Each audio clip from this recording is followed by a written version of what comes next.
Pengaruh kebudayaan Yunani di zaman kuno telah membuat banyak orang dari berbagai bangsa tertarik untuk datang ke sana dan mempelajarinya. Tak terkecuali bangsa Arab Islam. Setelah kepemimpinan para khalifah yang empat, kemudian ketika masuk ke masa dinasti Bani Umayyah, mereka mulai mempunyai banyak akses untuk mengembangkan ilmu pengetahuan di berbagai bidang, dan salah satunya adalah filsafat. Setelah umat Islam menyerap berbagai pengetahuan di beragam bangsa, mereka pun mengkombinasikannya dengan ilmu pengetahuan yang ada di lingkungannya dan sangat antusias dalam menuntut ilmu. Hal inilah yang menjadikan bangsa Arab maupun Persia yang beragama Islam pada akhirnya menjadi peradaban termaju di zamannya, serta sebagai pusat ilmu pengetahuan baru yang diminati oleh berbagai negeri di Eropa. Pengaruh tokoh Yunani sangat terlihat pada beberapa karya para imam di zaman itu. Nah, dalam video kali ini akan kita jabarkan tentang beberapa filsuf Yunani yang dipuji dalam beberapa literatur agama Islam oleh sebagian ulama terkenal.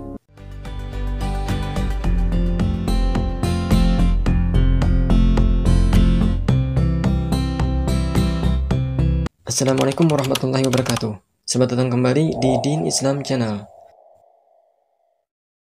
Ekspansi militer Alexander telah menyatukan kebudayaan Yunani dan kebudayaan Persia, meninggalkan bekas besar di daerah-daerah yang pernah dikuasainya.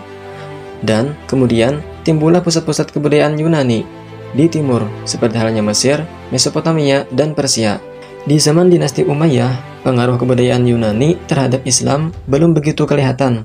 Pengaruh ini baru nyata terlihat di masa Bani Abbas, karena yang berpengaruh di pusat pemerintahan bukan lagi orang-orang Arab, tetapi orang-orang Persia, seperti halnya keluarga Baramikah yang telah lama bergelut dan berkecimpung dalam budaya dan peradaban Yunani. Ketertarikan Islam Arab pada pengetahuan Yunani bermula pada ilmu pengobatan dan kemudian filsafat, dan di antara keduanya, filsafat menjadi pengetahuan yang lebih menonjol di zaman Khalifah Al-Ma'mun, yakni putra dari Harun al-Rashid.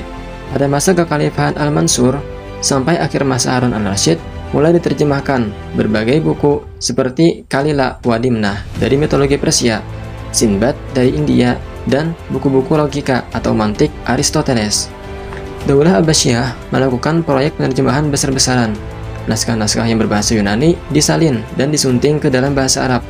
Muslim Arab menjadi terbuka melihat dunia yang lebih luas. Sejarah telah mencatat bahwa sejak tahun 750 Masehi, dunia Islam bersentuhan dengan alam pikir Yunani.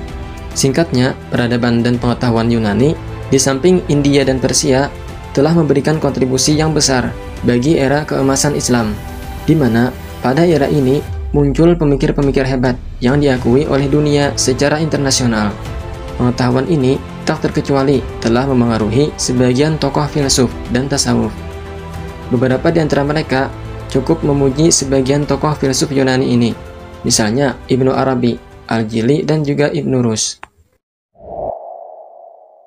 Kaum Sufi ketika sudah dikaruniai terbukanya tabir ilahi akan selalu mengalami perjumpaan-perjumpaan imajiner ataupun real dengan ruh-ruh orang-orang terdahulu. Menariknya, perjumpaan di alam arwah ini tidak terbatasi oleh pertimbangan-pertimbangan identitas keagamaan dan kebudayaan, karena memang alam ruh sudah tidak terikat lagi dengan batasan-batasan yang ada di dunia. Abdul Karim Al-Jili, salah satu pengikut ajaran-ajaran Ibnu Arabi, menyebutkan perjumpaannya dengan Plato dalam karyanya yang berjudul Al-Insan Al-Kamil fi Ma'rifatil Awail wal Awakhir. Dalam karyanya ini, Abdul Karim Al-Jili menceritakan demikian. Aku pernah bertemu dengan Plato, seorang filosof Yunani yang sering dianggap kafir oleh ulama Zahir. Saat melihatnya dalam kasyafku waktu itu, alam rohani seketika tersinari pancaran cahaya dan keagungan. Plato dalam kasyafku berada di makam rohani yang tinggi, yang hanya diisi oleh para wali. Aku kemudian bertanya kepadanya, "Siapakah kamu?" Plato menjawab, "Aku seorang wali di zamanku. Kalian sering mengutip pandangan-pandanganku, terutama tentang peristiwa-peristiwa aneh seperti ini, yang tak perlu engkau bingungkan. Aku buatkan simbol-simbol rahasia alam rohani yang begitu banyak ini. Tidak mungkin kita bicarakan rahasia kecuali dengan menggunakan simbol ini. Kupaslah kulitnya dan ambil intinya, jika engkau memang orang yang suka merenung." Kutipan ini menyajikan kepada kita tentang relasi dua hal yang berbeda dan mungkin bertentangan, yaitu aspek lahir dan aspek batin. Ulama lahir dalam kasyafnya Abdul Karim Al-Jili menganggap Plato sebagai kafir, sedangkan menurut ulama batin, dan Al-Jili mengklaim termasuk ke dalam golongan ini, Plato bukan hanya sekadar orang yang beriman, namun juga sebagai seorang wali kutub di zamannya. Nah, berdasarkan kerangka ini, wajar jika guru spiritual Al-Jili sendiri, yakni Ibnu Arabi, sering disebut sebagai Ibnu Aflatun, yang artinya putra Plato, atau sebut saja pewaris ajaran Plato. Namun, sebenarnya julukan ini kurang begitu tepat disematkan kepadanya, dan mungkin lebih tepatnya dijuluki sebagai Ibnu Aflutin, atau putra Plotinus. Plotinus dikenal sebagai salah satu pendiri Neoplatonisme, yang berpandangan bahwa jika seseorang ingin dibukakan tirai kegaiban, maka ia harus melakukan mujahadah dan riyadah ruhaniyah secara terus-menerus. Plato dalam Kasyaf Al-Jili ini diklaim telah mengajarkan rahasia-rahasia batin alam semesta yang sering dijadikan rujukan oleh kaum sufi. Rahasia batin menurut Plato yang salah satunya berupa kejadian-kejadian aneh seperti halnya kasyaf, ketika dijelaskan maka haruslah menggunakan bahasa-bahasa simbolik. Tidak hanya itu, ketika mempelajari ajaran-ajaran yang penuh dengan simbol ini, Plato meminta Abdul Karim Al-Jili agar tidak terjebak pada level permukaan atau al-kishrah, tapi harus menusuk ke inti ajarannya, atau al-lub. Dalam kitab Al-Insanul Kamil, karya Syekh Abdul Karim Al-Jili, terdapat sebuah pernyataan beliau, sebagaimana yang dikutip oleh Kiai Haji Husein Muhammad dalam Khidir dan Aristoteles, bahwa Aristoteles yang merupakan murid Plato itu pernah belajar kepada Nabi Khidir. Berikut ulasannya.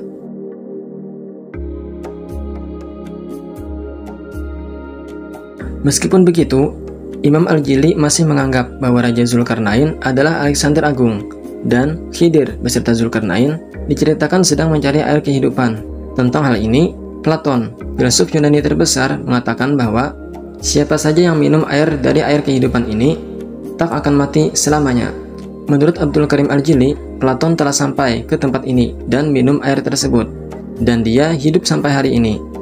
Aristoteles atas saran Platon, gurunya itu, berangkat menuju Majma' al-Bahrain. Iskandar Agung, yakni muridnya, ikut serta dengan diiringi oleh para pengawal. Nah, dalam perjalanan menuju pantai itu, mereka bertemu dengan seorang pemuda yang kemudian hari dikenal sebagai Khidir. Ia pun bergabung bersama mereka. Dalam perjalanan, Aristo dan Khidir memisahkan diri. Sedangkan Iskandar dan para pengawalnya terus berjalan sampai melewati Ma'raj al-Bahrain. Mereka tidak mengetahui tempat itu, padahal itulah yang dituju. Mereka terus berjalan tanpa arah dan kebingungan, lalu berhenti.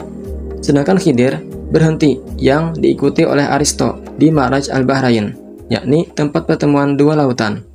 Tiba-tiba, Aristo melihat Khidir minum dari Ma'al Hayat atau air kehidupan. Ia pun ikut minum. Filsuf besar ini juga menyaksikan Khidir berjalan di atas air laut, mandi dan berenang, serta keanehan-keanehan lainnya. Aristo menyimpan dan merahasiakan keanehan-keanehan itu. Ia tak pernah menceritakannya kepada muridnya, Alexander the Great, Raja Makedonia itu, kecuali sesudah Iskandar kembali ke istananya. Al-Jili selanjutnya mengatakan, Aristo berhari-hari bersama Khidir. Ia belajar banyak sekali ilmu pengetahuan dari sang nabi. Seperti gurunya Aristo juga masih hidup hingga hari ini berkat minum air kehidupan itu. Nah guys, sebelumnya kita sudah pernah membahas mengenai asal-usul kisah Ainul Hayat atau air kehidupan ini. Karena itu, bagi yang ingin tahu lebih lanjut, silahkan tonton videonya, link lihat di deskripsi. Jadi, inilah beberapa bukti dari betapa berpengaruhnya peradaban Yunani dalam pemikiran umat Islam. Sehubungan dengan ini, Kiai Haji Imam Jazuli menyampaikan pesan terkait teladan para ulama terdahulu. Beliau menyampaikan bahwa pada hari ini, kita pun perlu mengikuti jejak para sufi. Mereka adalah teladan kita dalam inklusivitas pemikiran, terutama di bidang pengembangan wacana keislaman. Mereka tidak segan belajar dari barat, maka kita pun patut begitu. Harus diakui, Eropa dan Amerika terdepan di bidang sains, teknologi, dan pemikiran, sebagaimana Yunani kala itu jauh di depan dibanding umat Islam era Abbasiyah awal. Kita sebagai umat muslim Indonesia yang dididik untuk mengikuti jejak langkah serta pemikiran kaum sufi juga perlu terbuka terhadap pencapaian filsafat Eropa.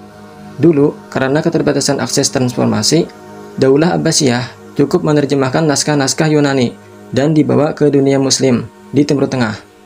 Hari ini, dunia pendidikan Eropa membuka diri untuk kaum muslim. Dari para sufi abad kedua hingga ketiga Hijriah, kita bisa belajar satu hal, bahwa apapun itu harus kita terima selagi baik dan bermanfaat bagi agama dan keislaman kita. Sekalipun itu datang dari Yunani hingga Eropa, pemikiran Hermes, Plato, Aristoteles, Anaxagoras, dan lainnya boleh diambil sebagai sudut pandang keilmuan Islam. Itu pula yang dilakukan oleh Ibnu Sina, Ibnu Arabi, Suhrawardi, dan kaum sufi lainnya. Sekian dulu pembahasan dalam video kali ini. Jika kalian punya kritik dan saran, silahkan tuliskan di kolom komentar. Dukung channel ini dengan like dan subscribe. Terima kasih telah menonton. Mohon maaf jika ada kesalahan. Assalamualaikum warahmatullahi wabarakatuh.